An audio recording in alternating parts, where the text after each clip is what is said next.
Welcome to JBJS OrthoCorps. Listen as members of the ortho community, residents, surgeons, educators, staff, and patients share their stories about the experiences and people most important in their lives and the lessons they learned along the way.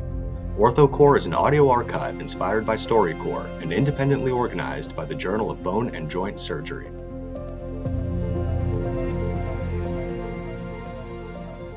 So this is Mark Swinkowski in Bloomington, Minnesota, here at the Trio Orthopaedic Center, and I'm talking with my colleague and friend Jeff Husband, one of the founders of TRIA with 5 other doctors. We're very proud of what we have accomplished here and got multiple sites, but what I wanted to talk with Jeff about is his experience as a hand fellow at the Indiana Hand Center. I have a colleague that I trained with, Dr. Tom Fisher, that I've known for 40 years, and he's retiring this year. And I know that Jeff was a fellow when Tom was there, and also interacted with a number of these really famous, I guess, characters, if you will, in hand surgery. And I wanted to capture just the flavor of Jeff's experience and why he went there and what the experience was like. So I've already talked enough, but Jeff, you're a kid from Manitoba. Well, technically speaking, I'm from east of Manitoba. I grew up in Kenora, Ontario, at the north end of Lake of the Woods, which is 30 miles east of the Ontario-Manitoba border. But I did complete medical school and my orthopedic residency in Winnipeg. Yeah, that was my confusing. I've always associated you with the Winnipeg Jets, and for those of you listening, Dr. Husband is an outstanding hockey player and still plays from time to time. He's perhaps a better golfer at this point in his life, but still very interested in hockey. So how does a kid from University of Manitoba end up south of the border? First, how does a kid end up in hand surgery? And then how does that kid end up in Indiana? During my orthopedic residency, we all did a rotation in plastic surgery because the only hand surgeons in Winnipeg at the time were plastic surgeons. I had the opportunity to work with Dr. Mirek Strank, who escaped from Poland, made his way to Britain. That was communist Poland at the time, and then ended up as a plastic surgeon in Winnipeg with a strong interest in hand and microvascular surgery. He was an excellent teacher. He would make rounds with us at 6:30 in the morning. He was always willing to teach, and I drew a lot of inspiration from him. But with regard to hand, I was always fascinated by the anatomy and function, and that's what drew me towards hand surgery. Towards the end of my residency, I attended the Winnipeg Orthopaedic Society Symposium, and all of the residents were encouraged to pair up with one of the visiting professors and go and have dinner with them. We had an update on hand surgery, and we were lucky enough to attract 5 of the best known hand surgeons in the United States. That included Jim Strickland, Richard Smith, Yes. Graham Lister, Oh my. Jerry Cooney, and Kirk Watson.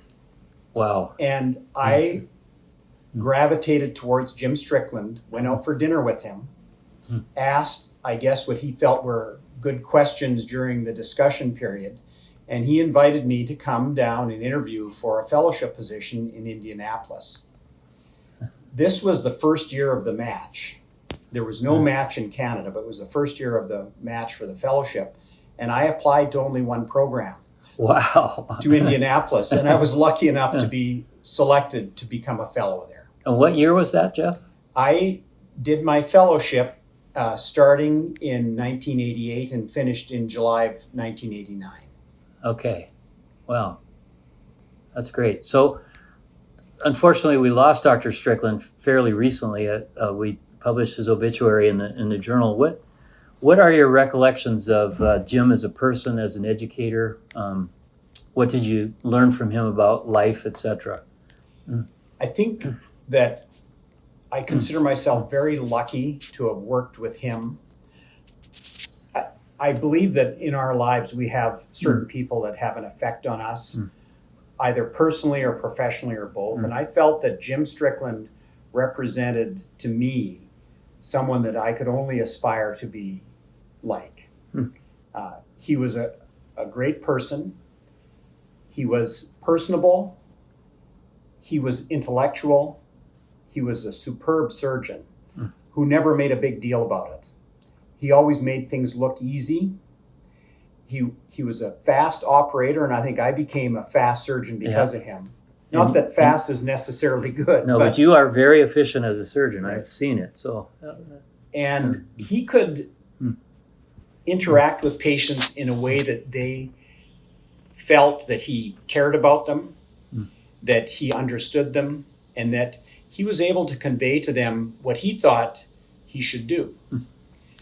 And if it was someone from rural Indiana, a Hoosier, he would sit on the table and swing his legs and talk at an appropriate level to them. If it was a mechanical engineer who needed all the details and statistics surrounding the surgery, he'd be able to tailor his discussion to them in that way. He treated everybody with respect. He was not at all arrogant. I felt he was a very humble surgeon. And so, in short, he really inspired me, I think, to try and model my career after him. Yeah, great role model. And I remember he had quite a sense of humor, too. He was a very quick-witted individual that could turn any situation into something fun and interesting. And sometimes you were the brunt of his quick wit, as I recall. And he was a practical joker, too, which was a lot of fun. So I think I tried to match wits with him sometimes in the humor department, but usually came out on the short end of the stick. Yeah. Although you have some pretty good stories, so we can't get into most of them here, I don't think, but get into a little bit of censorship. But now there were some other characters who were on the faculty there. Why don't you maybe Dr. Steichen? You know, it's interesting that in Indianapolis at the time, there were many different personalities. And I think we all benefited from each of them in different ways. Jim Steichen was extremely detailed. He considered everything very carefully. We would sometimes spend 5 minutes in the operating room getting the table in what he referred to as the center of the universe so that it was appropriately positioned under the lights. He might take a minute to draw his surgical incision on the skin. He was a superb microvascular surgeon. I think he was a great decision maker. And I think that was one of the ways that I really benefited from him. He had a very dry sense of humor. I think I got along with him well. Others didn't always see eye to eye with him, but I felt that he always treated everybody fairly, and he really appreciated when people would go to the extra mile. My wife could not get a work visa, so I was on my own in Indianapolis, which meant that I had nothing to do but work. And we would occasionally do a big microvascular case on the weekend, and I took every opportunity to go in and help with those cases because it did require all hands on deck. So I learned a lot in that way. And as an aside, I think one of the major benefits of the Indianapolis Hand Fellowship program was that you were given autonomy, but you also had a lot of support and supervision. We had our own hand room in the emergency room at St. Vincent's Hospital. And when we were on call, we could do whatever cases in that room that we felt comfortable doing, that we could do either under a local anesthetic, or I would occasionally do a beer block. If we needed to go to the operating room, the staff would be there. There was none of this, you're going to do the case on your own.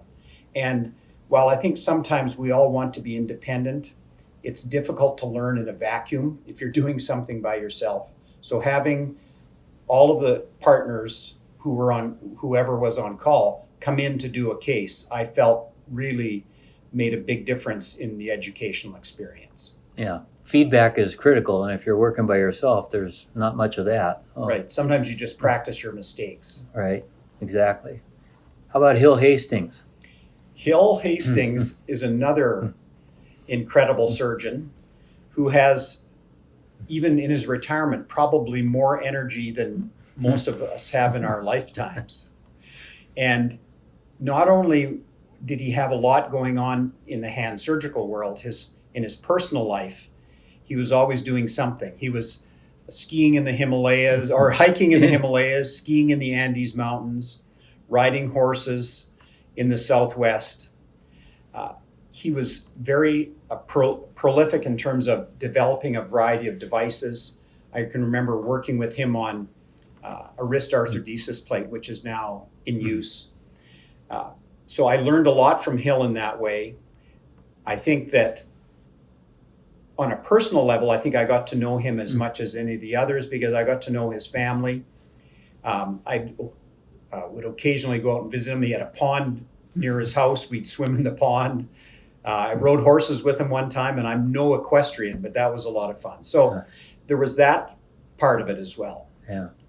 There's a pretty welcoming group of surgeons who really took good care of the fellows.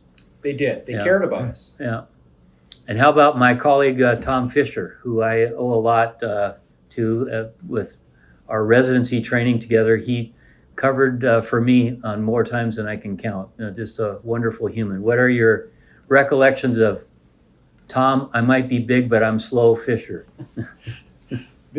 Tom is another surgeon that was very inspiring to me, and we still communicate. Yeah. He has a cabin on Rainy Lake, which is about 100 miles from where I grew up, so we have that in common.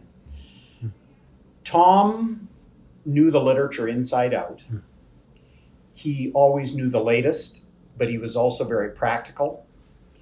He never shied away from a challenging surgical case, so I learned a lot in that way. I think there were certain cases that I would look at and say, I don't see any way that I could possibly do what you think you should do, but he was able to find a way to do it. Also a great person. I felt very, very humble, a very humble surgeon. Also interacted with him personally, was invited to Thanksgiving dinner at his home. So there were a lot of things that that made me respect and admire about Tom that carry over to this day. Yeah. Tom's a great all-around physician. He would have done really well as a general practitioner too. I heard stories of him resuscitating people in the waiting room of the Indiana Hand Center, et cetera, and making diagnoses of breast carcinoma when, really a detail-oriented physician that not only paid attention to the patient's upper extremity, but they're also their entire health condition. So Tom's a great physician and friend, and he'll be retiring at the end of the year. So we'll all wish him well so he can take on his astronomy project, which he's really keen on.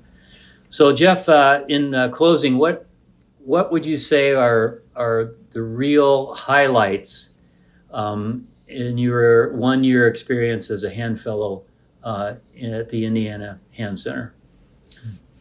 It was a very busy, intense year, working with fellows with whom I'm still very close.